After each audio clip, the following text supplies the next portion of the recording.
This is The Focus Group Negotiation. This is what you do in business. with Tim Bennett Fuck her up, Buttercup. and John Nash. We never give up. It's the savvy side of 9 to 5. Who knew business talk could be so much fun? That's right. Who knew business talk could be so much fun? Tim Bennett here with the Focus Group. We're all business except when we're not. I'm here with my good friend and co-host, John Nash. And be sure to join us here every Wednesday. We're live at 1 p.m. East. And you can find us here on Facebook Live or on our YouTube channel, which is also branded Focus Group Radio. The best way to find all of our platforms, whether it's audio or video, is to go to focusgroupradio.com and look at all the multiple platforms that are there. And download any of our old shows, take them with you. Go to the beach, go to the mountains, go to the car. All that time shifting that goes on now, John. Everybody can hear us whenever they want, wherever they want.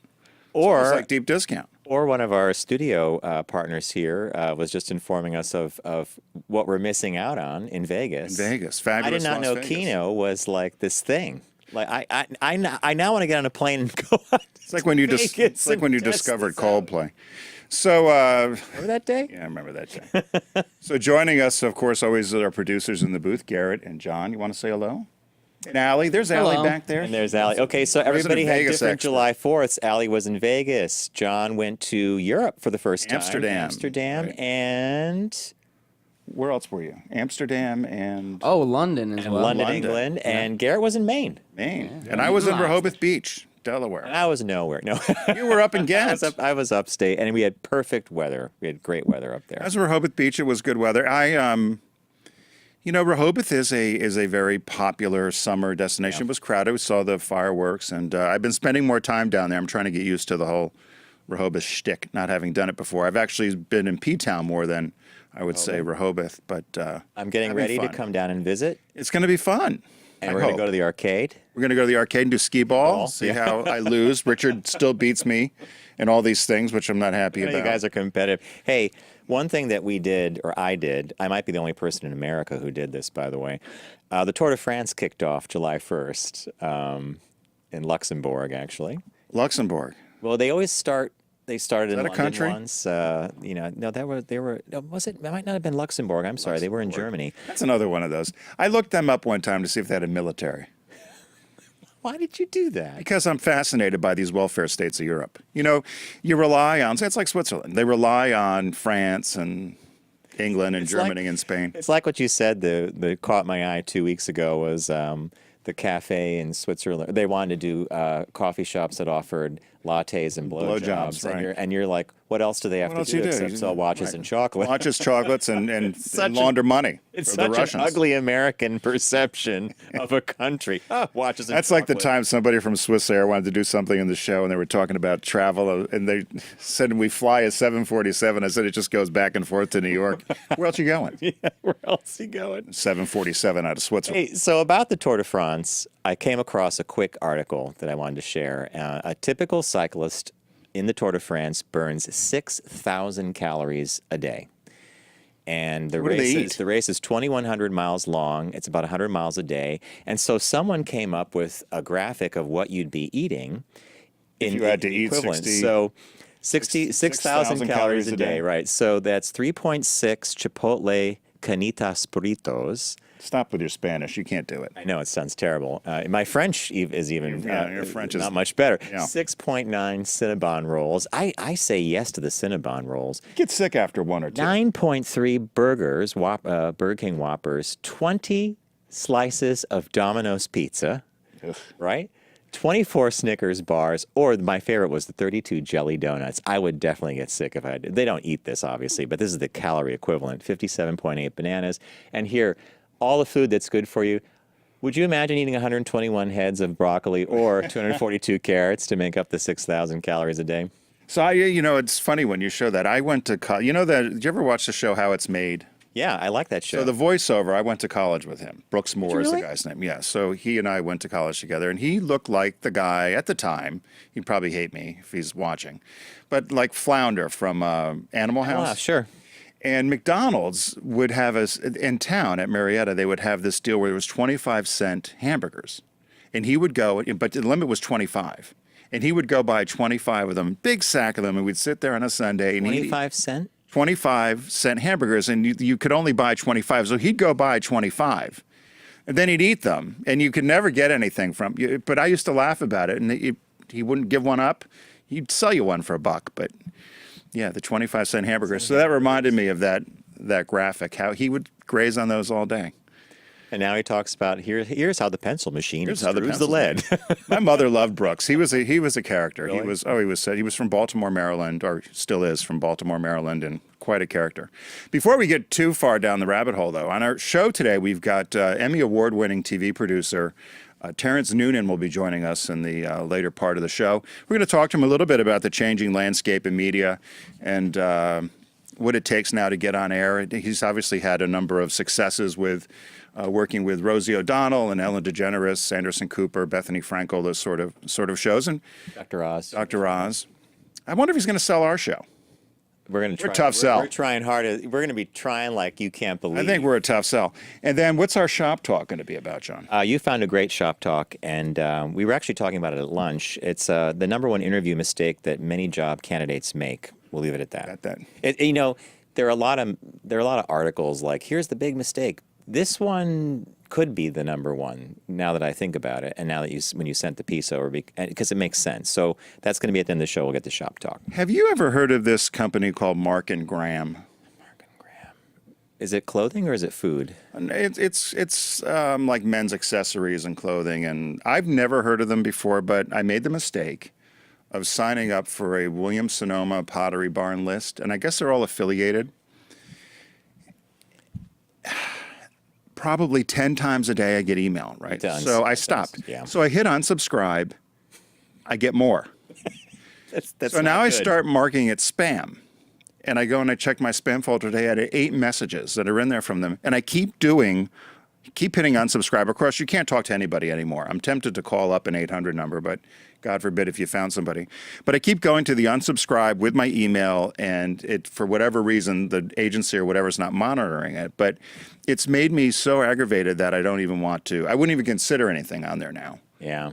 Which, J. Crew did the same thing for a while. I signed up for J. Crew to get alerts, and then they bombard you with. I remember the day you called me, and because I had signed up for, and you said you are going to want to unsubscribe for that pronto, and it was 3 times a day, as if they were having a morning, afternoon, and evening sale.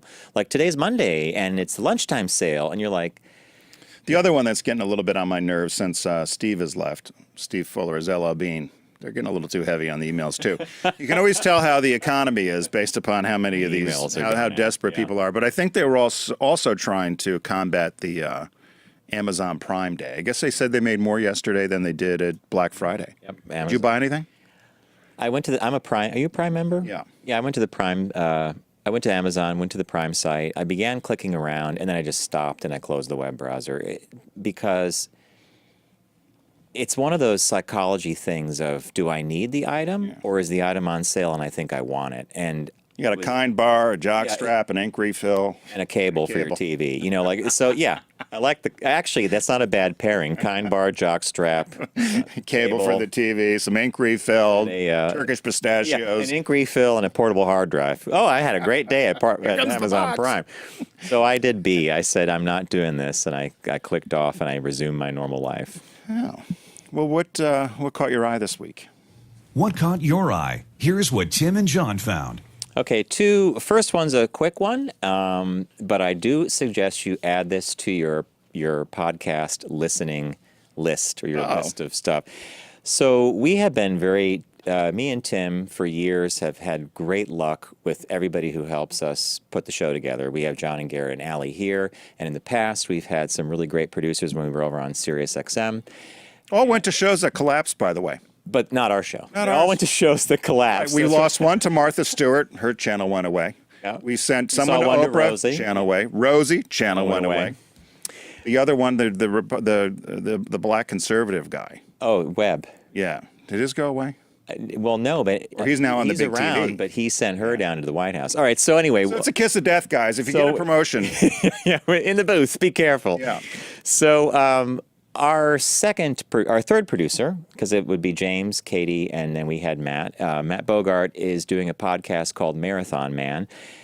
I subscribe to it. I highly suggest you subscribe to it as well. It's a surprising and fun podcast. And basically, Matt is decided he's going to run the Boston Marathon. Wow. Oh, the Boston, not He New will York. he will tell you himself that he had no prior interest in running. He's not an athletic person. Why is he doing Boston and not New York? He went with his now fiance to watch someone run in the Boston Marathon, and it was inspiring to him. And so now he started. So most of the episodes are about 11 or 12 minutes. Matt has a really great speaking voice, and I think you're going to find it to be super fun to listen to as he moves through.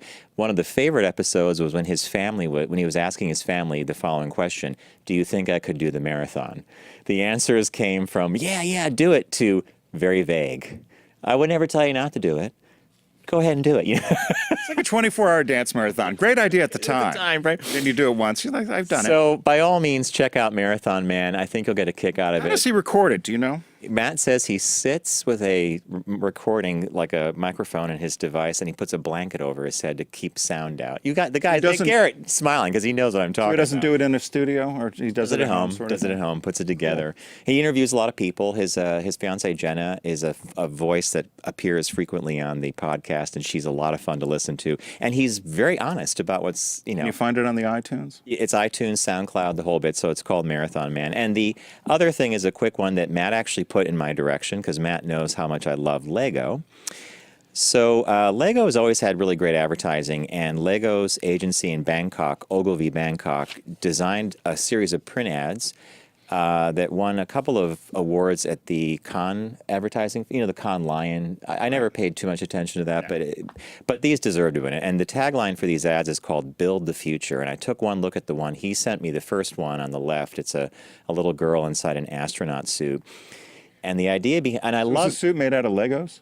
It's a 3D illustration. They are going to actually create the real Lego sculptures, but yes, it's technically made out of Lego bricks, and she's building her future, so she's going to be an astronaut. I thought they were really clever. And the next one is a kid who's going to be a rock star. I like that one. And it's all digital. It's a digital illustration, but as I said, the Ogilvy team has plans on building these actual characters and either displaying them or using them. And here's someone who's going to be a fireman. I thought they were adorable. I know when we were on Sirius, a lot of our listeners, whenever we had a Lego discussion, would call in and talk about how their futures were determined. One of our listeners was a city planner because of Lego. Someone was a civil engineer, an architect. Did you have Lego? Oh yeah. Did you have girders and panels? We had them all. I love Legos, girders and panels. Girders and panels would cut you though. They did. Yeah. He's arrested now. Tim always has the best. They would cut you.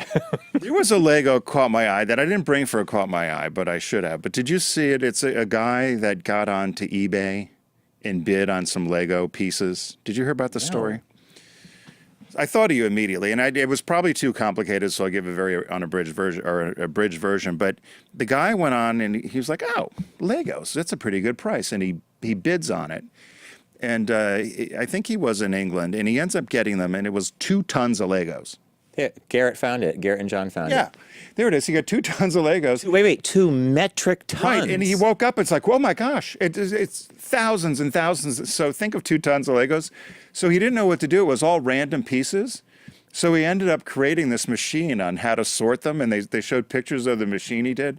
I don't know He had a machine sort the bricks. Because he was like, what am I going to do with 2 tons of these Legos now? And so he had to set up this contraption It's like a Rube Goldberg machine. Right, where it pulled out either special size pieces or the regular pieces. But I thought it was a great, it would have been a great caught my eye. But how did you guys find that so quick? Because John and Garrett and Allie are like, they're just magicians in the booth. So did you guys hear about this story before? No, I just Googled. now you're ruining the illusion. Google did it. But I was going to use this for John's Caught My Eye because I thought, can you imagine you went to bed, he's like, oh, that's a pretty good price. Didn't look that it was 2 tons. He said all of a sudden there's crates and crates and crates of Legos came. 2 metric tons. And the problem is with all of these is nobody wants to sort them. Right. So he's like, well, I've got to figure out how now. What am I going to do with There's all no this? way to build unless you had the 2 pieces. They were all different. It was all random pieces. So good one. Thank you. That's not what caught my eye this week. Oh, What caught my eye this week, it's summertime, John. Don't lie. We've all peed in the pool. Have you peed in the pool? I have the guys in the booth are laughing. I actually have trouble doing this. Peeing in the pool? Or the ocean. I have to. Oh, John, you got to pee in the ocean. Maybe it's because of my mother, but we get out and go to the bath. I mean, you can't. You didn't. Do that. Okay, now, in full disclosure, you and I were with Greg the Cupcake from SiriusXM on one of our first trips to Vegas. Pool party. He took us to the he took us to the Euro pool at the Wynn Hotel. Oh my God! Remember how filthy that was? Beer bottles were floating in the right. water. Did you not pee in that pool?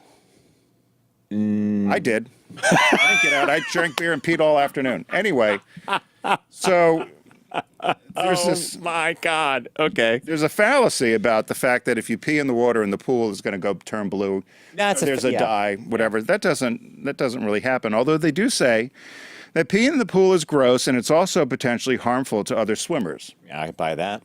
So they said when the pee mixes with chlorine, what ends up happening is it creates this irritant called chloramines, which can not only corrode metal, but they can also give you bodily ailments like puffy eyes, stinging eyes, itchy throat, coughing, rashes. And they always say that lifeguards and people who spend a lot of time around pools think it's the chlorine that's making them sick or the rash, and they said it's not. It's really the excrement in the pool. So it's the interaction of that with with the chemical in chlorine. pool. Okay. And they said also beyond somebody peeing in the pool, it's also the reaction of dead skin cells and sweat and dirt that get in there, and that also makes chlorines too. They said they won't kill you, but they're also not really good for you. And they said, so the one thing you can do, though, is relieve yourself outside of the pool because pee is not sterile. We always heard it was sterile, too. It said it contains things your body doesn't want, like uric acid and urea. You're clearing up a couple of mysteries for me. That was one I would harp on that. I always thought pee was in fact sterile. No, it's not, so don't pee on your cuts. It says mixing urine, although mostly water. Where'd that come from? Don't People pee do on that your if they cuts. get sick. You've heard that, pee on the cut. Never. I haven't heard that, but I've heard, if you get stung by a stingray, Pee on it. pee on it. A jellyfish. It says pee is not sterile, I've not heard contains that. things your body does not like. Mixing urine, although mostly water with chlorine, can cause respiratory and nervous system problems. Urine and chlorine is a bad mix, John. From the get-go, it sounds like a terrible mix. Yeah, it's like... The other one, Live Free or Die, New Hampshire, a queer-inclusive coffee shop billboard sparks controversy in New Hampshire. So someone blasted the coffee shop's name as the Teetotaler. They had an ad featuring a man who looks like a woman. This was in Somersworth, New Hampshire. It caused a problem over a Gay Pride Week, or Gay Pride Month in New Hampshire. The ad features a man, he's local, in pink eyeshadow and shorty shorts, posing with his legs akimbo. And he's about to bite into a sandwich. Bo. And it says, I like my men like my coffee. So the Teetotaler bills itself as an oasis of queer and hipster tea, coffee, and other pastry goods. Wait. Queer and hipster tea. It's tea is tea. It's queer. But if it's an coming from- oasis for queers. Oh, I see. Okay. Hipster tea, coffee, and pastry goods. Of course, there was all kinds of problems in this sleepy little town. People were upset. One woman went in and complained and said, I don't want to have to explain this billboard to my son, why this man looks like a woman on the billboard. But the mayor of the town, this is New Hampshire, Live Free or Die, he says, the billboard caught my eye. He said, but I want to acknowledge that while it pushes the limits for some locals in their comfort zone, it's also nonetheless a prime example of a free market society, living within a democratic society which values the First Amendment and guaranteed rights. Discussion and discourse means that you will be exposed to opinions that sometimes you might not agree with and will make you think. So Teetotaler says that they're very happy with it. They could have gone with a safe message, but for their very first campaign in town, they wanted to be provocative. And they said they sought to inspire, excite, and engage the community with a vibrant and decadent campaign. They were bringing a cosmopolitan flair to Somerset. Wait, you know what I love about that line? They're bringing a cosmopolitan flair, as if cosmopolitan equals putting a guy in a provocative pose on top of a box eating a hamburger or a Says, I like my men like my coffee. Men like my coffee.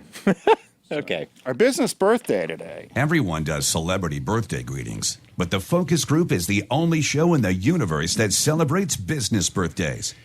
I was telling John earlier in the week when we were going through the business birthdays is that this day, July 12th, there were 4 of them, but I only picked one because I thought this one was I like pretty the one cool. you picked, by the way. And if you like historical biographies, this would be one to read. There's so much information about this guy that there's almost too much. But his name is Josiah Wedgwood. And who doesn't know what Wedgwood is? Born right? on this day in 1730. He died at 64 years old in 1795. Was an English potter and one of the wealthiest entrepreneurs of the 18th century. He founded the Wedgwood Pottery Company. He's credited with the industrialization of the manufacture of pottery. He became so popular and his goods were so popular with nobility that he was world-renowned and one of the wealthiest people in the 18th century. He's credited as well as the inventor of modern marketing. He pioneered direct mail, money-back guarantees, traveling salesmen, carrying pattern boxes for display, self-service, free delivery, buy one, get one free, and illustrated catalogs. Are you serious? So he would make this pottery, and then he would set up these showrooms around London and different parts of England. Pop-up showrooms. Pop-up showrooms. And then he would also create a illusion of very limited. So he would get the price very up. So there was very limited production. One of 1,000. One of 1,000, whatever. Then another one would just happen to show up. So he had about a smallpox when he was young, so he really couldn't use the potter's wheel. So he actually just did a lot of the design, and other people made the items. The British nobility loved the items, Queen Charlotte particularly, and he convinced her to put her name on a lot of the pieces so that it would have the seal of approval from royalty. The other thing he did is he figured out how to make vase production, but something called basalt. Yeah. And he became the vase maker to the universe, he was known as. like business birthday. Catherine the Great of Imperial Russia ordered a green frog service, which you could still see at the Hermitage Museum, 1773, 952 pieces. Wow. And that's still on display. A little bit weird. He married his cousin, his third cousin. Well, now that might not be so weird. They had a daughter. Okay. She married Robert Darwin. They had a son, Charles Darwin. Oh. So he's the grandfather of Charles Darwin, who married his cousin. And so the rabbit hole starts with Wedgwood. With Wedgwood. So he was smart enough, Charles Darwin married his cousin, his second cousin, Wedgwood, and so he had double the inheritance. So he had it from the one side of the family and the other side. But Were you surprised by this? I was surprised by this. So they said a lot of the funding and a lot of the work that Charles Darwin could do was because of the money from Wedgwood. Wow. And all the Wedgwood money that And you had no idea about this before? No idea about that. This is the first time I've ever heard of a connection between Charles Darwin And Wedgwood. And you think we might have known that, right? Or we were taught that. I think you would have known, but we didn't. And then they also said the other thing about him, he was very much anti-slave, anti-slavery, he was abolitionist. And so he created a medallion, and it was actually the most famous image of a black person in all of the 18th century. He made these medallions to raise money for the anti-slavery movement and was very big on that until the day he died. And so this is one of the pictures of... What does it say? Am I not a medallions. man? Yeah, am I not a man? Okay. So it was like did that. like a coin-shaped thing? Like yeah, little- a medallion thing. Women wore them as brooches or earrings or whatever. But it depicted this image of a slave, and they said for a black person in the 18th century, it was the most popular and most widely produced picture of a person of color. The other thing is great-great-great-granddaughter was Fawn Leibowitz, who died in a kiln explosion in the 60s. Did you know Fawn Leibowitz? Wait. Is that... Anyone get that joke? I know That fall there's... flat. It hasn't fallen quite yet. Did you guys get Remember that? Animal House? Fawn Leibowitz died in a kiln accident. All right. And it was a kiln right now. It's boy, our own pop culture history. Speaking of movies, Yeah. one of our sponsors here is Deep Discount. And just as the name says, Deep Discount, everything's deeply discounted and some great deals on all kinds of items. John and I love shopping there and getting lost down the, as John calls it, the rabbit hole. Right now, they've got a page-to-screen sale, which are books that were made into movie sale. Right? Is that how you would phrase it? That's exactly right. So what you picked a couple. I was very excited by the page to screen because I knew that you would find some as well. I picked one. What did you pick? The first one I picked was Hush, Hush, Sweet Charlotte. If you are a fan of Whatever Happened to Baby Jane, the director was Bob Aldrich. And the movie was a success, was Joan Crawford and Bette Davis. And he went on to make another movie, and it was going to star Joan Crawford as well as Bette Davis again, but Joan Crawford bowed out, and instead Olivia de Havilland stars in the movie. Charlotte, the main character, is played by Bette Davis. She's a little bit crazy. She kills someone when she's younger, or she's accused of killing somebody. But here's a little taste of the movie via audio that Garrett's going to play for us. And your father always favoring you and holding you up as an example. Why wouldn't I tell him that his pure, darling little girl was having a dirty little affair with a married man? You're a vile, sorry little bitch! How was I to know it would end in murder? With John being butchered. Boom! The organ comes in. Hush Hush Sweet Charlotte, available at deep discount. I do recommend you add it to your library. It is a classic, yeah. One of my favorites, and as soon as I saw that they were having the sale, I mentioned to John, and I think you questioned me as to whether this was actually a book. Yeah, I did. But it was written by Fannie Flagg. It's fried green tomatoes, right? So I love this movie. Whenever it's on, I watch it, and I have the disc. Jessica Tandy, who actually reminded me of my Canadian grandmother, and it's just a fun Kathy Bates, fun movie, and it's a feel-good movie, I think, and about empowerment in these three very independent women. And I think it's because I've always had independent women around me, but I love that movie. And I think did you pull a clip? Garrett has a clip. In fact, this is a clip that you had pulled for me years ago when we were playing our game. Pick that flick. We're going to begin to explore our own femaleness by examining the source of our strength and our separateness. So if y'all will just slip off your panties now and straddle your mirrors. Slip off your panties and straddle your mirrors. Well, that's about it. So that's Tim's pick. So that was Fried Green Tomatoes, which is just a fun, I think, feel-good movie. I also threw one other thing because it's on the very first page when you go to deepdiscount.com, and you get there by going to focusgroupradio.com and looking for the shark logo and go right through. There's a movie called Raise the Titanic. It's based on a Clive Cussler novel, and I was obsessed with Clive Cussler when I was in high school, and his main character was a guy named Dirk Pitt. He was like a James Bond character. And so this is back before they discovered the Titanic, and everybody thought they could find the ship and just fill it with ping pong balls and raise to the surface.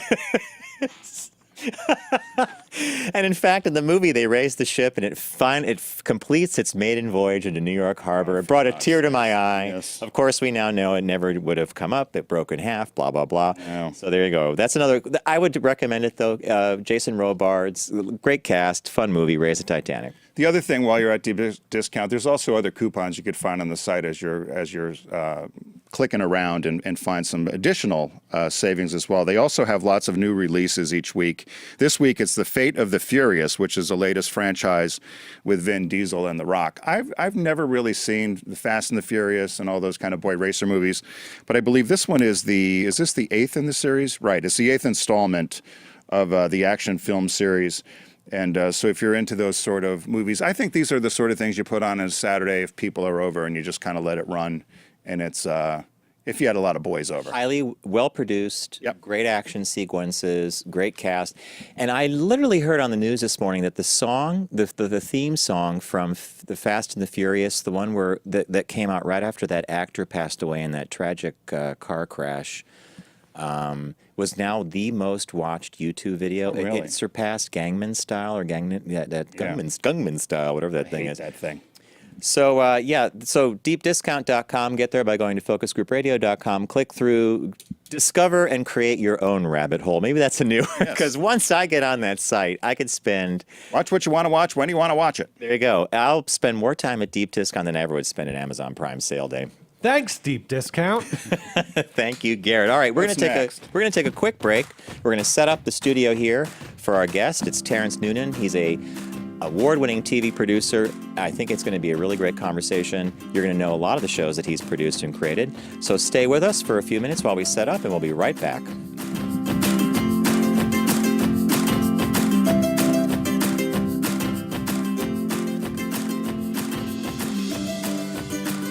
Brought to you by Volkswagen. Visit VW.com to learn more.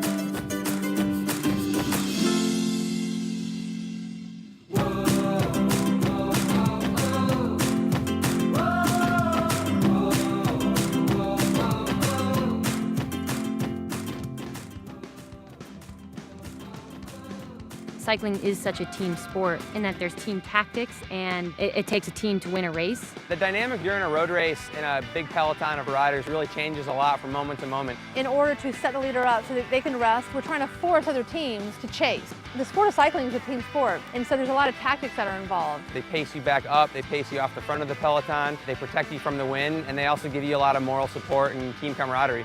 They're not just my teammates and my coworkers, but they're my friends and the people who I'm with all year. You have to have a cohesive team that you've bonded with both on and off the bike. It ends up being part of what your family is as well. Knowing that the team car is behind me, it has my back, and it's with us at all times gives me a lot of confidence. The director is usually driving the car as well as the mechanic. Letting us know where we're going, how we're going to get there, and what's going to arise when we come around the next corner. The bike gives me a sense of freedom. I love the air in my face, I love the adventure it brings, and I love the challenge to push myself and find out what I'm capable of. I think that pushing your body to your own limits, there's nothing better. At the end of the day, it's something you have to put your heart and soul into in order to be successful. You get tired and you're thinking about how hard it is, but then you kind of remind yourself you get to race your bike every day and you get to go out there and do something you love every day, and not many people get that opportunity.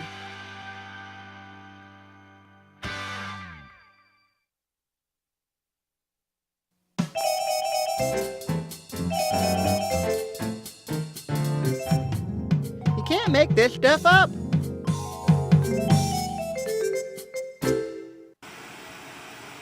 You see, I don't like the French. Who does? Goes back a long way. I don't know if you remember, one time the Tour Eiffel was sinking, about a foot a year. That was on the left side if you're facing the front.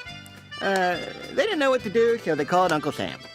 And that's who they called when Jerry was kicking their butt in WW2. So anyways, we went over there with the concrete and the crane, hoisted it up, poured in concrete, and saved the Tour Eiffel.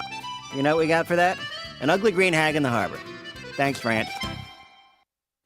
Hello. Now. Well, you know, there's an awful lot of channels on the set. I belong on one. Showtime, Comedy Central, whatever. I'm a whore for a good time.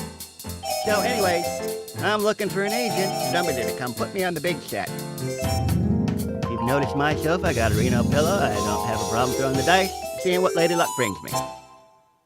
Now, back to the focus group with Tim and John. Glamour today is nothing but a tight skirt, loose hips, and wet lips. An entertaining look at the world of business. Make it work. Make it work. Make it work. Work. Make it work.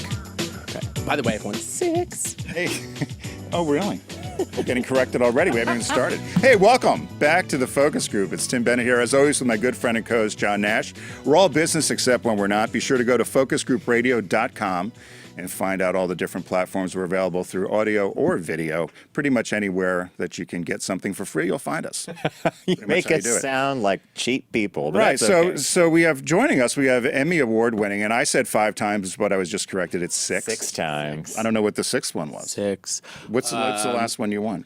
I won. Terrence Noonan, television producer. Hi. I like that it's blue. It's Blue Day. Yeah, So you got the Terrence got the memo. I probably would have yelled at one of the producers if their guest would have worn this shirt. No, you're not vibrating. I might be vibrating. We had a listener call in one day, and he said, "John, I'm going to either have a seizure because I was wearing a shirt." Yeah, with a tight but you're doing a pattern." nice solid. Yeah. Solids are like I should have known. I've stuck with solids. Yeah, solids are good. So yes, I won 4 for Rosie O'Donnell, the original Rosie O'Donnell show, and then the TV show. TV show, yeah, the original one, and then I won 2 for Dr. Oz, which I was on the launch team of that. Okay, so I don't know why I was reading it said you won 5. Where did they It miss? also says I'm like 100, and I'm not. So it's like you can't. You just sort of go. You just sort of go. Oh yeah. So Rosie, Oz, and yeah, that's true. I know we're not allowed to talk about talent.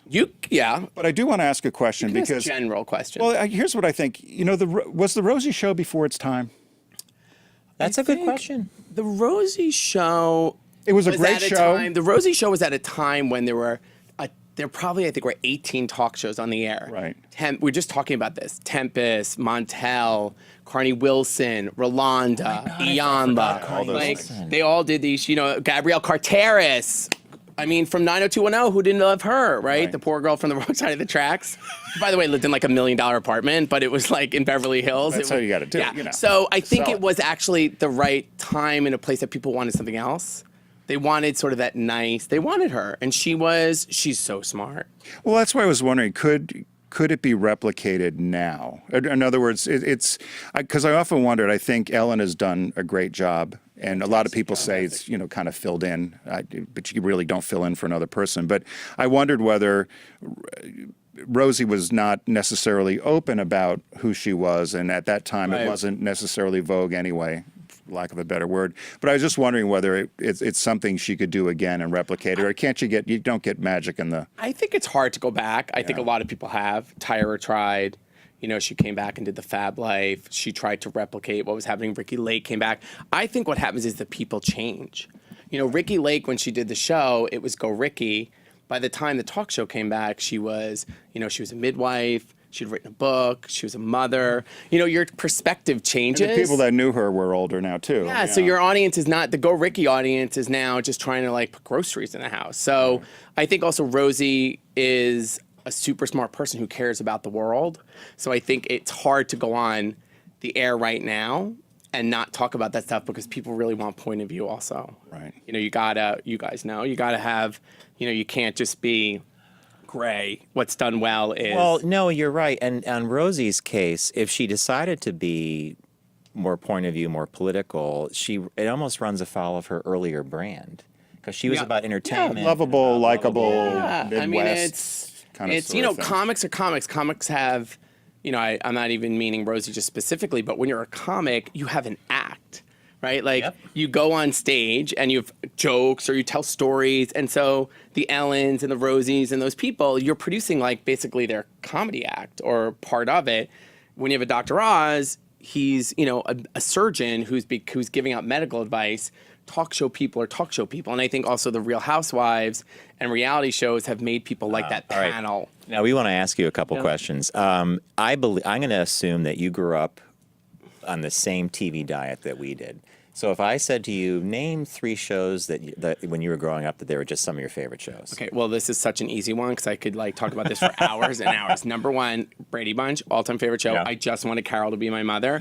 And then when I met her, she left me a voicemail. When I met her, Are you serious? I met her at Rosie, and I was coming out to LA, and she left me a voicemail come over to the boat. And I was like, I'm sorry, what are you nuts? The Brady Bunch, all-time. I think Dukes of Hazzard, because I think slightly thought they were so handsome. They were handsome. You know what I mean? And they wore tight jeans. They wore tight jeans, and then I wanted to be Catherine Bach on laying on the General Lee, you did on the hood of the car. On the hood of the car. I'm a little surprised with Dukes of Hazzard. Well, wait, let's get the third one. Let's get the third one. The one that comes to my mind that I really, really liked is I love that show, 8 is Enough. Oh, I did too. Dick Van Patten. Dick Van Patten, Betty Buckley. Who sang the theme song? Anyone? Eight is enough for... But who sang it? Though we spend our days... I'm such a loser. Grant Goody, the older son. Who went to our high school. Who went to our high school. You don't know this? Yeah, well, we went to high school.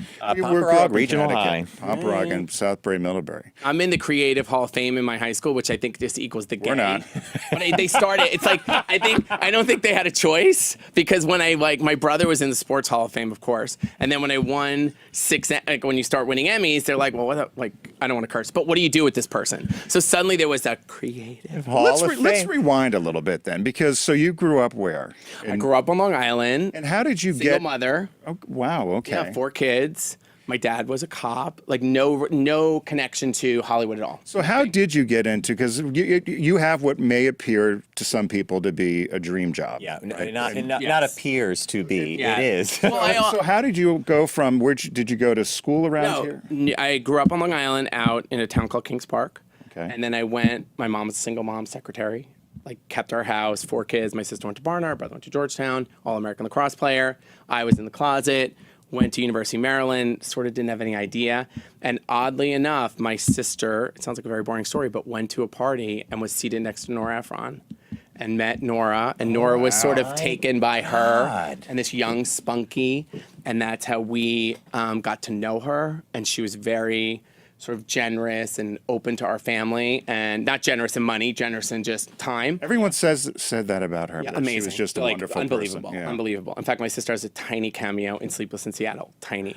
So the way that I got in is I knew I wanted to work in TV. I got into the agency program at William Morris.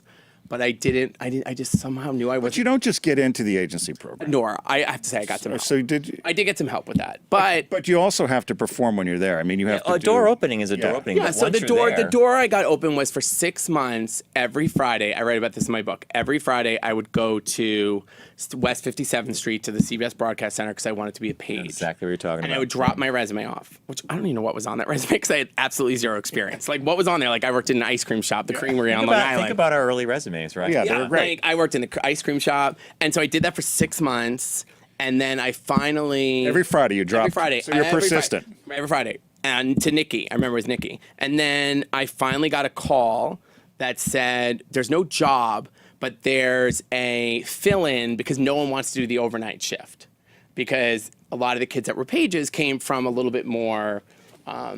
Wealthier Coming in backgrounds. from Greenwich, They taking the were train. worrying in the way I was worrying. I remember Sandra Lender, who I'm still friends with on Facebook, like her friend was Lender's Bagels. That was her parents. And I'm like, Bagels. well, Oh my God. not so much. My dad was like Officer Joe. So I became a But I can get you an 8-ball. Yeah, I know. So he's like, well, I got like cuffs. So I became a page. I ended up doing well, and I got into the program, but I could not afford to live in the city. So I went to the Gap on 48th Street because I worked at Ed Sullivan Theater doing Late Show. And I made a deal with them that I would come every night from 7 to 11 and I folded clothes. And I folded clothes the whole time. I made $175 a week as a page. My rent was $500 a month in the West Village next to Boots and Saddle, which is no longer there. gosh. Our nickname for that was Bras and Girdles. Bras and Girdles. And I live with this woman, Claire Weinraub, whose dad is Bernie and the New York Times. And she is now Diane Sawyer's producer. And we're still like very close friends and we live there. And I just got, I do think that it helps and that you can, I'm a big believer that you can make it without any contacts. I mean, my people think I come from that kind of family. I certainly got a couple of doors open that I think a lot of people can, but I was very persistent and very aggressive, and I never said no. Well, and then you have to be talented. You've One might developed. say one could say, but you've developed some incredible shows. So I will say this. I don't want to, but I will say this. I also developed the personality that I thought I needed to do that, which is something that I tell people a lot. Like people say, I can do your job. I'm not as outgoing.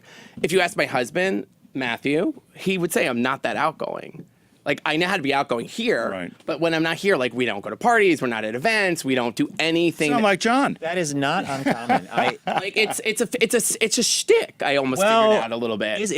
I'll say this. I don't believe it's a shtick. I believe it's an actual bona fide skill set that requires a lot of energy, and you're not on all the time. No, Performance. But you know how to be on. Yeah, for I the knew right what it took to do that job. Yeah. We have to. Otherwise, and I always knew that someone else, and I talk about this a lot when I talk to PR people and I talk to business people, you always just say yes. Like, if you get the call, can you do this? Do you want to speak? Do you want to do this? Do you want to be part of this? Yes. And then you hang up the phone, you're like, what? The hell did Then I you just figure out do? how you're going to get it done. What am I going to do? How am I getting there? How are the kids? What am I doing? What do I do? I got a job. Like, you just don't worry about it. Sure, because when you hang up the phone, you say no, They're not going to call you back. they're done. They've already moved on. They're not They're just trying to calling book back. it. What I talk a lot, so just tell me to be quiet. No. But what level? So I watched some. my Botox. I just got it done. Did you get Botox? Yeah, I Botoxed. Yeah, of course. I watched some interviews that you had done before, and you did the theme that runs through is being present, being persistent. But I wondered about luck. Does luck play into the success you've had? Have you had some luck? Has there been luck, or? I mean, you can't not say there's not luck. Like, I say like a lot, which isn't good. So when I was living in D.C., I asked someone if there had been a cupcake shop that was like Magnolia Bakery. It was like a lucky question. Yeah, you know Magnolia, and right? someone Yeah. Magnolia, Steel. and someone Stale. I A think great cream frosting. I don't discuss other bakeries. I will not, but I have a few thoughts. But I will Well, not. I will say that I thought Magnolia was overrated. My opinion. Not the frosting. The cupcake itself is garbage, but the frosting. There are is some. I'll just say that there are some cupcake companies that they freeze the batter. There's some that don't. There's lots of room for all cupcakes. So you did DC cupcakes. Yeah, so I asked someone, it was their Magnolia type cupcake place. And they said a shop just opened in DC, Two Sisters. No, they didn't say Two Sisters, it just opened. I went online, I looked at the website, and I looked at About, just because I'm interested. And it said, we're Two Sisters, we opened a bakery. called the shop, left a message. We met at the wrong Starbucks. We each went to different Starbucks, got together, and I said, I will work with you. I did their PR and marketing for a year, had never done PR and marketing, just did it, came together, shot video on a camera, and we sold a show to TLC. They have 7 shops, 3 cookbooks. Wow. They have a product line at Williams-Sonoma. That was people doing hard work. They would do anything, still would, anything I ever asked them. Did they believe you when you came to them? So you just came to them and said, hey, I want to do a show. You know what? I think they did. They didn't really know better. They're very smart sisters. I think I did have a bit of a track record because I had come from doing some big shows, but I didn't ask them for any money. Normally you would get a PR firm that you'd be paying thousands of dollars. Right. I did it, and they also knew I could get them on big shows. All right, so that was kind of lucky, I guess.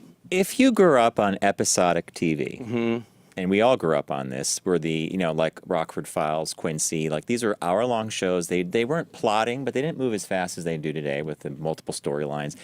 If you grew up on episodic TV, yet your curriculum vitae and all your Emmys, yes. Very gay. Your ability to recognize, I guess it's a kludgy question, the compelling story in something. So in DC Cupcakes, it's the sisters opening the shop. If you're watching 8 is Enough, it's the problem the family has to deal with. But is that the kernel somewhere that you want? For sure. And I think it started at Rosie because I grew up in the town next to Rosie.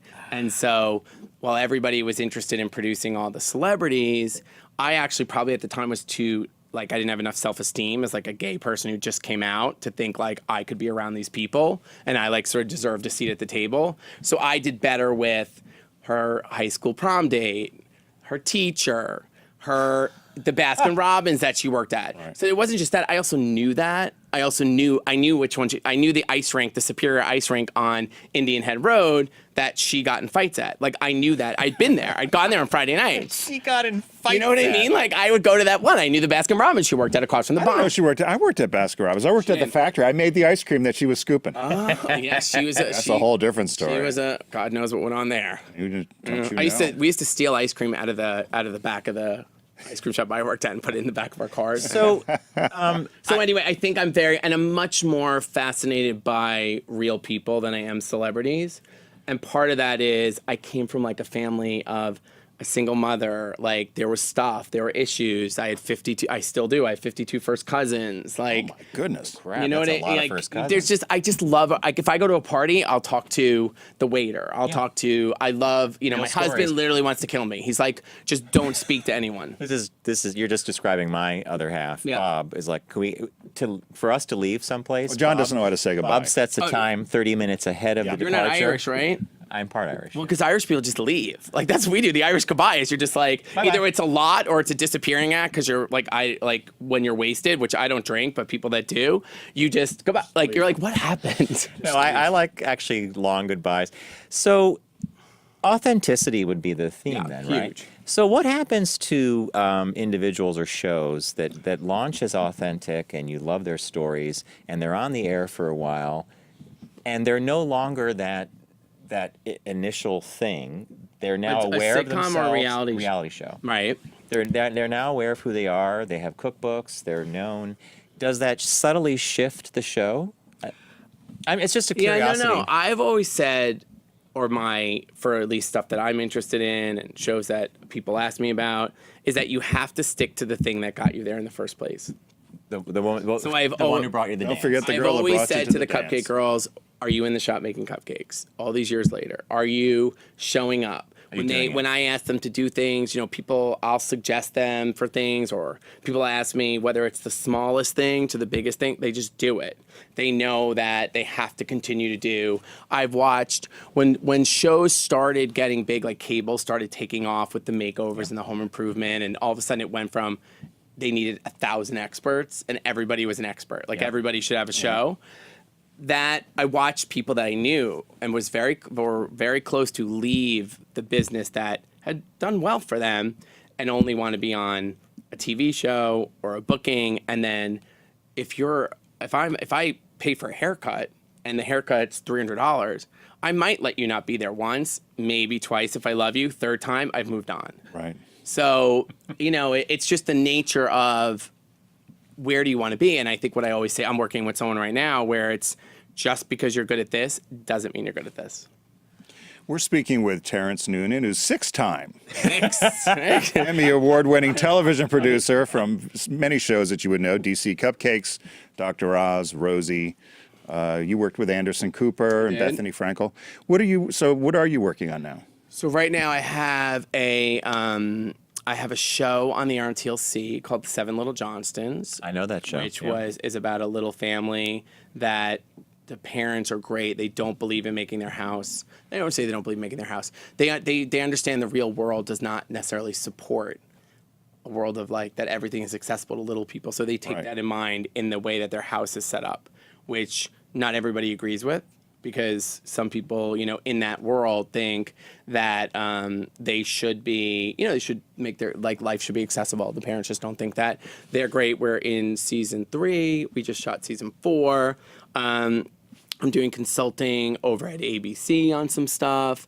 I have a show that we're about to sell. I work with some clients. So I'm sort of figuring out, I'm also not sure, what I want to be next. Do those shows make money? Reality shows?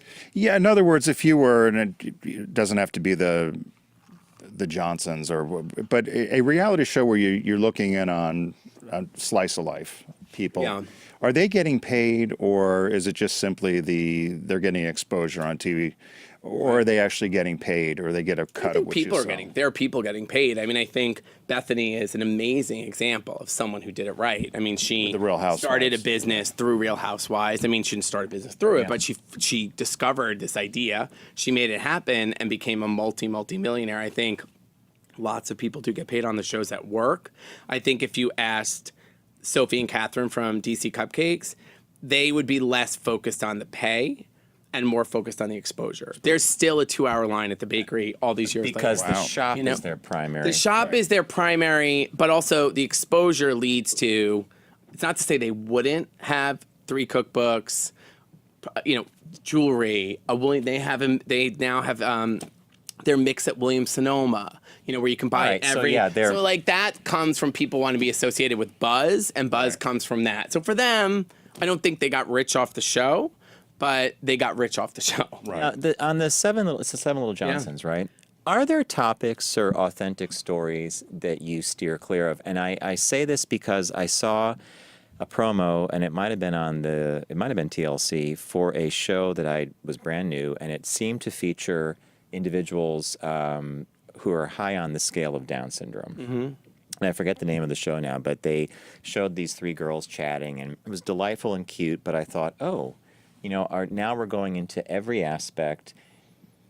Are there things you've actually steered away from, or things? For me? Yeah.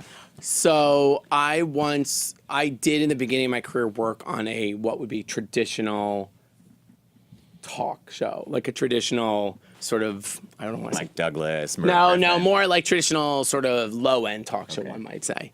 And that I couldn't do. I remember what happened. I remember doing the show, and then after the show, this young woman said to me, "I trusted you," and that night I quit. And I thought that I couldn't do because I think I also could connect to that because I had enough stuff in my own life. I had enough. I had a single mother who struggled. I couldn't exploit one. Right. That just felt like so. Always that, and then I'm really drawn to characters.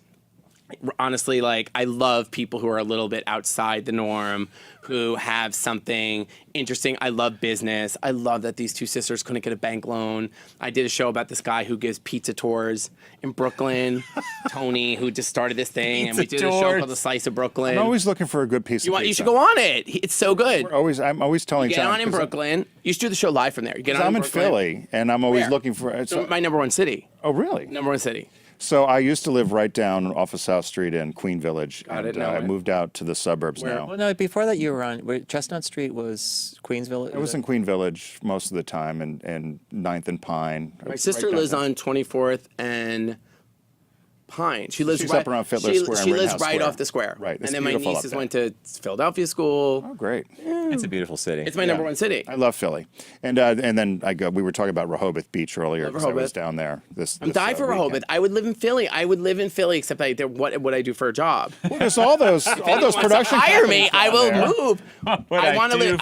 This is the thing. I want to live in a place where I go to Rehoboth or I could go to P-Town, but instead we go to this place called Bellport, which is quiet and lovely. I know But Bellport. we It's don't. Jersey, right? Long Island. Long Island. I don't know how Jersey I am. I say that with the love of the state, but I'm a Long Island Long kid. Island. I'm a Long Island I went to kid. school Binghamton, New York. Cold. And yeah, very cold. And Binghamton taught me that Long Island could have been the 51st state of the Union. Yeah. It's almost its own thing. There's the 5 towns, there's the beach communities, there's this whole culture about the island. It's so fascinating. You know what's happened to Rehoboth now, and I've noticed this. You cannot get over the amount of New York license plates now down there. It's become a big New Yorkers thing. are taking it over, and it's not a short drive from New York. but it is cheaper than. It's a lot less expensive than the Hamptons or the Berkshires. By the way, or it might be P-Town. easier to get to Rehoboth than the Hamptons. And you go from Cape May, you could take that ferry. Take the ferry. That's great. I do enjoy Rehoboth because I enjoy skee ball. I enjoy. We just talked about it. So my partner Richard beats me at it every time, and he's not the kind of guy you think would be athletic to do any of this stuff. I don't know if that's like that's like the gay could do skee ball. It's we did throw the football, and I was more jock, I think, than he was. Tim was. When we met in high school. And he can throw a football I'm like, how the hell? He's Yeah, we've known each other since high school. Wow, what was he like? What were you guys- Sophomore year, frog dissection biology. He was put on my team. I'm the nerd. He was the jock. Really? Yeah, and then and John did not like the fact that I was put on his team because I was I'm jock. Gonna take the score down. But he saved the day. I was with Saved the Tracy day. out to Brando. I was so obsessed with her. We're still friends on Facebook. I thought she was so pretty. I mean, she wasn't really my type, but I mean, in that way, like, I don't want to do anything with you, but I thought I did because I thought I should way. She was my biology partner. Well, John took the funeral home director's daughter to the prom so we could have a Cadillac. We had the Cadillac. We wanted the hearse. Yeah. See, by the way, you could be a great producer. I want to tell you funny. Can I just tell you one funny story about a producer? It's a Philly story. I pointed my hand at you. My sister belongs to the Lombard Swim Club. Oh yeah. So, Which is a whole. That's a show. That's a show.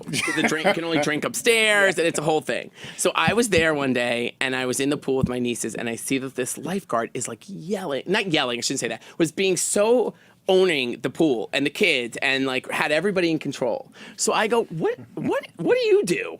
I'm like, what do you do? He said, I'm in college. I go, what are you studying? He said, TV production. I said, I need to know you. He is now like one of the bigger producers at Dr. Oz. You're kidding me. I need to know you. I got him. We got him in there. He was maybe an intern, PA, AP, producer. Just got engaged, and I spotted him in the lifeguard chair. That's funny. And not in a dad way. No, I know what you mean. But like, I just was like, God, if you can do that. Well, that's the thing about that skills. pool is people bring their kids there like it's daycare, and it's Yeah. not, and they get very irritated. The people that Their don't have parents just kids drop them off. Yeah. Oh, it's just the kids are running all over the place. It's a 5-year zoo. waiting list. It's Yeah, a whole it's a whole I big. know. You think it's super fancy, and it's, by the way, not. 5-year waiting list. Philly's got all these other pools that are abandoned that we thought of. We at Opening one up. time, because we said they would be great to do as a. Yeah. No, you can't get project, in but- there. My sister. No, you can't get in. And now, like, no matter what, you can't get out. Like, she's stuck with this damn thing. Like, you can never take a break from it because you're done. Because I think the governor used to go. Yeah. You Well, know, Philly's weird about clubs. If you still. take a break, I don't know. then you're not allowed back in. You get out, you can't get I'm back on like a in. lifelong break from the Soho House. Like, I just can't. I just never go back. I went there. I was What a guest, house? Soho Soho. House. I was a guest of someone's for lunch or something, and it's a club. It's like an exclusive club. Well, I take the air quotes off exclusive. It's just a club because it has members. They want. It's like the boathouses in Philly, where No, your boathouses are a little more democratic than this. This is like you have to send in a headshot. Do you know what I mean? Yeah. I don't know if the boathouse you do. I'm just saying, like. That's a great line. You it's- gotta send in a headshot. You know what I mean? It's like that person's really great. Oh. No, that's not Do Soho. we want them by the pool? That's not Soho House material. Do I want that by the pool? Okay, before we let you go, Yes. what do you see on TV currently that are some of your favorite things? Yeah. My favorite things. Well, for reality. Like okay, scripted- reality. let's yeah, say- scripted. I'm like obsessed with House of Cards. I'm obsessed with like crime. Have you watched The Handmaid's Tale yet? I haven't. That's on my next. I'm watching. just I'm put it on watching my- The Keepers on Netflix about someone the mentioned this. two real women who became they're like grandma private eyes. And Yes. it was the whole church incident down there. Oh, that's in Philly. Yes. LaSalle, right? With No, the nun. Is this that the one one in with the nun? This one is in Baltimore. Yeah, wasn't she in Baltimore? I thought it was Philly. Oh, well, what do I know? This is supposed Maybe. to be. Oh, No, I have this on my Netflix queue as So, well. and then I like, I think I'm still obsessed with the fact that I do think like people, you can take something you have, any business, and you can really. I love watching people use the power of the platform. So I think I love, like, I do, of course, watch House Hunters every single night. It's the one show my husband and I watch together, even though we know it's so Hunters. I know, it's Okay. ridiculous. And they're like, I love the house, but that paint color. Yeah. And you're like, well, you paint it. Like, it's just like the yelling of House Hunters. By the way, when we bought our upstate house, oh, yeah, that sounds real struggling. I am not. My upstate house? Sorry for you. We got a farm, Things too. Things are hard over here. We looked at 25 houses. I don't see a house. I see everybody's objects in there. I don't see see the bones. So He's one of those, I don't like the paint color. Yeah, exactly. So I'd be on House Hunters. Bob I'd be created like, a home. Yeah, he created I saw a my home. house in a picture. It wasn't for sale, and my agent sent me the picture. My agent, not my agent. My house agent sent me a picture and said, "Is this the kind of house you're looking for?" And I said, "That's the house." And he said, "It's not for sale." And I was like, No, well. that's the house. And then we bought the house. That happens. And I didn't look at anything. I didn't know there were no closets. I didn't know that the floors weren't real wood. Ask my husband. Yeah, we went in. That would never have flown in our household. No wood floors. Is it in New York City? No, it's on Long Island in this little place called Bellport where we go. And we love where Charlie Rose is there and Isabella Rossellini is there. So, and me. That sounds glamorous. So shows. Charlie Rose is a tall guy. Tall guy. Yeah, really nice. I saw him in front of the brasserie one time, and I was smiling because I recognized him. And as we got closer, he nods and smiles and waves. I thought I should have stopped and go, Charlie. Talk about longevity, right? I mean, totally. We were just talking about this. He's more famous, like not more famous, but he has more jobs now than he has ever had. Yeah. So I just want to go back to your question. I love The Prophet. I love things where people are like trying to they have a chance at something. I like Shark Tank. Because if you have a great business and you're smart and you just don't give up, like I just really believe that. I do think there's luck, but I think ambitious people. So the theme that runs through this is that you really do like to expose an authentic individual who has the energy, who has the drive. And given this platform, they make something out of it. They become bigger. They become And by the more way, for known. people, like watch all the shows. Where do you think all the reality shows come out of shows? Anybody could watch a show and then see a story and then go, wait, maybe that's a show. Call them. You know, I mean, it sounds complicated, but it actually isn't that complicated if you're interested in production and stories. If you watch Good Morning America or you watch Today's Show, they're doing little 5-minute stories on a ton of great topics. They are actually. And and you have to go, wait, is that a show? Like, could that be a show? So I really love stuff like that. And I really am drawn to business because I think the idea that someone can take an idea and use a medium, whether it's, Instagram and YouTube and regular TV, and it doesn't cost. Like, Not like yes, the old there's the days. shows, Yeah. Right. but you can be on shows, you can be doing a Facebook page every day, you can be doing all this stuff that doesn't cost you, and you just know it works. It oddly works. You definitely hit on something. The entry barrier is lower. The cost of access is low. We're living in kind of a golden age. I mean, it's everybody can be their own star. So you just start a YouTube page. You have to be creative. You have to be consistent. I think people you can't say, I'm going to put up a video any day I want.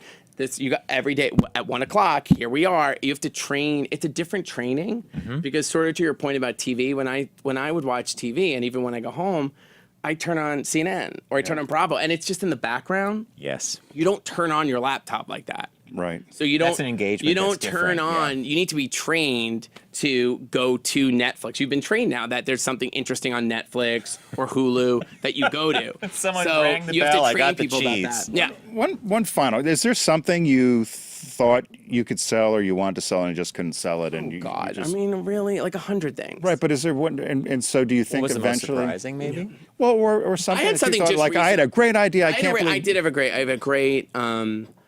It's funny because my husband just signed with an agent for his book, and I was trying to like explain to him how hard it is. Like before he went through this process, I almost wanted the book to be terrible, so I could just be like, don't even don't do this. What's the book about? He wrote a book about he was a public defender in the Bronx. He's very handsome. Wow. And they would call him Captain America because he looks like Daniel Craig. That is hysterical. And so but the book is about being a public defender in the Bronx. It's sort of That's like a hard Law and one. Order in the Bronx. Right. And he met, and it's based on a true story of this little girl who murdered her mother's boyfriend, and sort of how it unfolded. And she wouldn't speak, and it's called Silent Defense, and it's really powerful. I wanted it to be terrible. So I could just say, please don't do this. Right. Like, don't hurt yourself. You're not going to get an agent. You're not going to Yeah, write like, a book. away. Like, I sold self-publish it. I told you. But instead, I was like, damn, it's good. So I got so he's been doing it on his own. He's done a great job. And he got a big agent, and he's working on the stuff. And I'm like, hopefully he'll be my sugar daddy, and I won't have to work anymore. And yes, I'll be shopping. And Captain America will save the day. I don't want to say exactly what it was, but I found these 4 sisters in business. I'm shocked it didn't work. Really? It didn't get sold. I'm shocked. Like, diverse, sisters, business, really kind of on trend. I'm surprised that didn't get sold. I thought it was, I thought that it really was that. I just thought like based on what's out there. But I think it's figuring out what's next. I think one thing for people, wherever you're trying to get exposure is, we kind of get in a cocoon. I did this for a long time. And we sit and go, I have a great idea. I have a great idea. Even for you guys, like when you're doing a radio show. But you kind of got to hear what people want, right? Yes. Like, yes. find out, like, you can, like, watch the landscape, see what's coming. You get in this idea of, like, your great show, and then you bring it out, and you're like, okay, well, now that got killed. So you can kind of figure out what's coming a little bit. I know it's not simple, but hear, ask around. I mean, you can listen. The same woman, Nikki, who worked at the security desk when I was there, is still there when I was the executive producer of shows. And I went from being the kid that dropped off the resume to the page who held Joan Rivers' Little Crackles to being the executive producer, still there. And so I think, when it comes to those things and when it comes to figuring out what you have to offer and what will work and what won't, sometimes it's personal and you just think it's great. And it's just the market won't hold for it. We wonder about that with LGBT, which is a whole different topic, but maybe we'll have you on again. Yeah, like, like Logo, I think went through a time where like they didn't want gay shows. Yeah.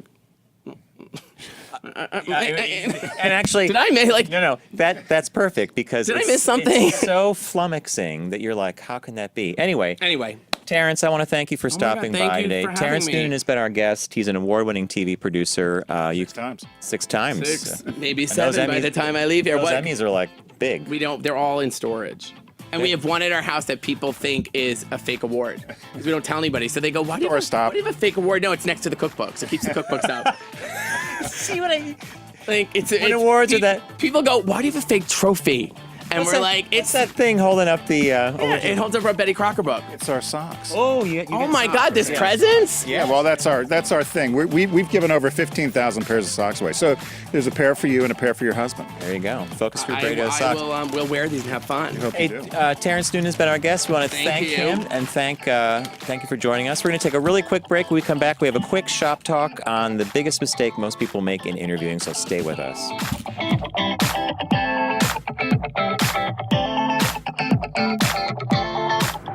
Brought to you by Volkswagen. Visit VW.com to learn more.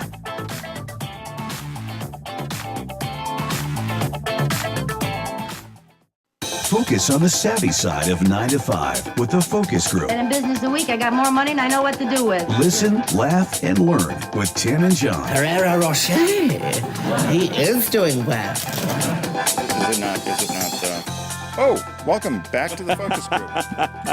We're live. John and I were trying to do some business in between the commercial. Well, thanks again to Terence Noonan for joining us and talking about TV. As usual, we didn't get all our questions.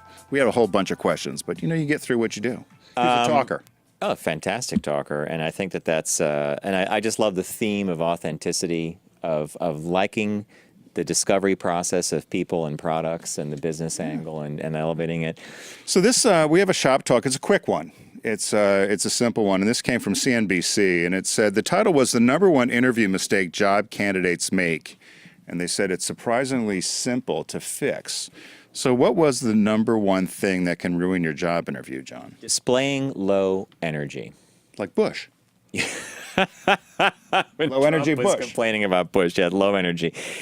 And the list that they gave, the woman who wrote it, Jenna, said that as she's reviewed this stuff in her thinking about business, she noticed some particular traits that people exhibited while they were doing job interviews, and it was slumped shoulders, lack of eye contact, a slowness to respond to questions, not smiling, flat speaking voice, leaning back in the chair, not asking questions, a general lack of enthusiasm, and she said it comes down to a simple truth.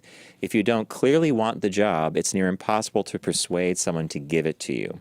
Right, and it said she over the years too. There was another person that mentioned that they wanted people to feel like they were excited to be there. And I started thinking, I've interviewed, I counted at one time, over 3,000 people in my life I've interviewed. Wow. I was a headhunter, so there was a, like a factory. That many, yeah. And through my years in corporate America. But I will say that chemistry, though, plays an important part. They didn't mention chemistry here because I've been on a number of interviews where and you and I have pitched a number of companies for our own business where we've been enthusiastic, we've been excited. I think we've been engaging. And you either, for whatever reason, don't get the business, or you don't get the interview, a second interview, or you don't get the job. And I often wonder if chemistry or culture plays more into it than sometimes we know. The other important thing is to smile. I always used to say this to people, even on the phone when you're selling, if you're calling somebody and you smile as you're talking to them, or you're happy on the phone, that will come through, even though somebody visually can't see you.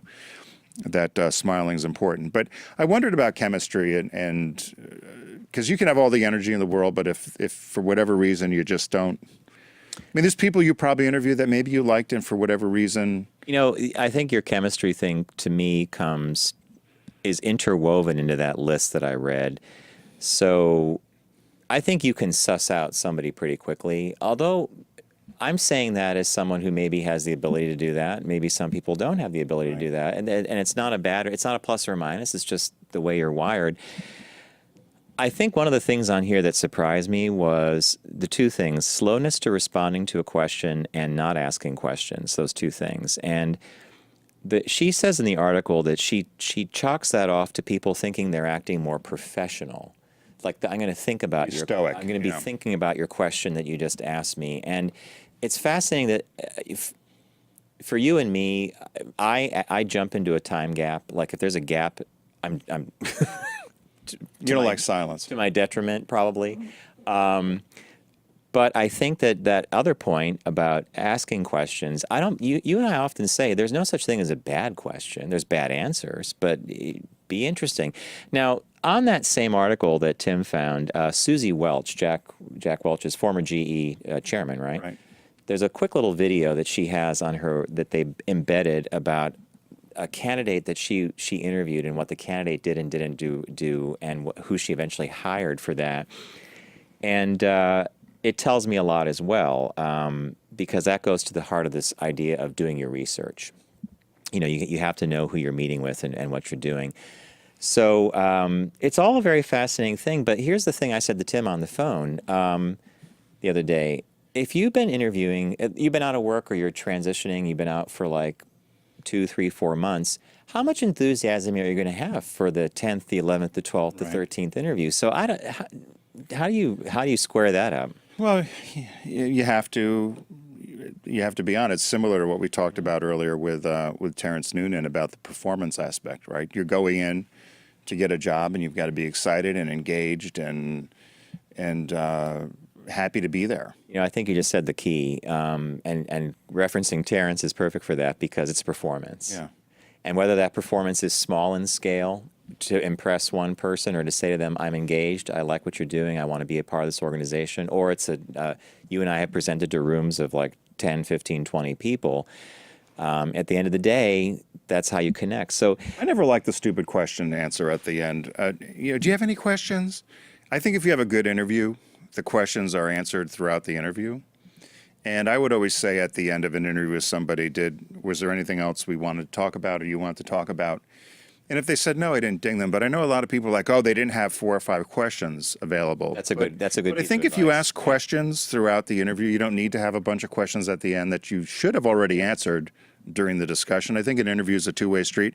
I think people want you to be successful. If you want to hire somebody, you want to find somebody to hire.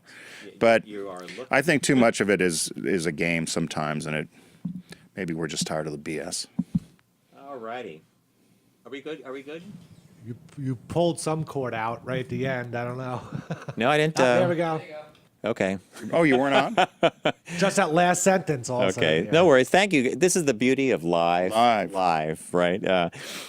So, okay, so that was the article. It was on, Tim, you found it on CNBC? It was on CNBC. Yeah, and it was by Jenna Gaudreau. The number one item candidates make, mistake they make. I actually stole it from the Career Center Facebook page from my college. From Marietta College, it posted it, and I stole it. So I'll give them credit. So we want to thank everybody for joining us today. Touch it again. I don't know what happened. Do you need to use my mic? You all set? Talk. Is that there? Yeah. Okay, so that's weird. All right, I'll just sit like with my hands down here. So we want to thank everybody for joining us today. Tim, thanks for a great show. John and Garrett, Allie, thank you. Want to thank Terence Noonan for stopping by. I hope you enjoyed our conversation with him. Lots of energy and enthusiasm, and he's going to make our show. We're going to have a show. Thank you, Deep Discount, for your support of our show. Visit deepdiscount.com via Focus Group Radio. Click through on their logo, go down the rabbit hole, order away. As I say, there's discs coming every day. It's getting bad. Yeah. And a big thank you to Volkswagen of America for supporting our show for many, many years now. Check out the new Atlas, available at dealerships. Some new cars are coming, including one Tim has his eyes on, the 2018 Tiguan. So tune in next week and have a great one.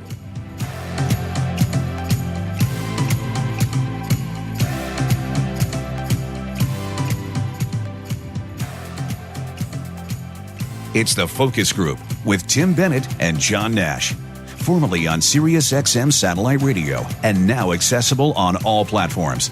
Subscribe, like, and rate us on your platform of choice. Learn more at focusgroupradio.com.